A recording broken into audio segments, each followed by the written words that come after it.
Comfort സോണിൽ ഇരിക്കുന്നിടത്തോളം കാലം രക്ഷപ്പെടാനേ പോകുന്നില്ല എന്നൊക്കെ നമ്മൾ കേൾക്കാറില്ലേ? അതൊക്കെ കുറേ ശരിയാണ്.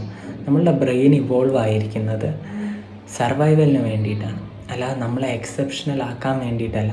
അതുകൊണ്ട് തന്നെ നമ്മളുടെ ലൈഫ് കംഫർട്ടബിൾ ആവുന്ന സമയത്ത് ബ്രെയിൻ ഒരു കാര്യം മനസ്സിലാക്കും, ഈ ഒരു മിഷൻ കംപ്ലീറ്റ് ആയി എന്ന്. പൊട്ടൻഷ്യൽ ആക്ടിവേറ്റ് ആവുന്നത് എപ്പോഴും പ്രഷറിലാണ്. അതുകൊണ്ടാണ് അംബീഷനെ കംഫർട്ട് ഡിസ്ട്രോയ് ചെയ്യുന്നു എന്ന് പറയുന്നത്. നിങ്ങളുടെ ഡ്രീമിനെ നിങ്ങൾ ക്വിറ്റ് ചെയ്യുന്നതല്ല, നിങ്ങളതിനെ ഡിലേ ചെയ്യുന്നതാണ്. നിങ്ങളുടെ ഡിസിപ്ലിൻ നിങ്ങൾ നഷ്ടപ്പെടുത്തുന്നതല്ല, അതിൽ കുറേ കോംപ്രമൈസസ് വരുത്തുന്നതാണ്. നിങ്ങൾ ട്രൈ ചെയ്യുന്നത് സ്റ്റോപ്പ് ചെയ്യുന്നതല്ല, കംഫർട്ട് സോണിലിരിക്കാൻ വേണ്ടിയിട്ട് നിങ്ങളതിൻ്റെ സ്റ്റാൻഡേർഡ് കുറയ്ക്കുന്നതാണ്. ഗ്രോത്ത് എപ്പോഴും ഒരു ഫ്രിക്ഷൻ പോലെ തോന്നും, ഒരു റെസിസ്റ്റൻസ് പോലെ, അല്ലെങ്കിൽ എന്തോ ഒരു കാര്യം റോങ് ആയിട്ടുള്ളത് പോലെ തോന്നും. പക്ഷേ കംഫർട്ട് എപ്പോഴും റിലീഫ് തരും, അതുപോലെ തന്നെ അഡിക്റ്റീവായിരിക്കും.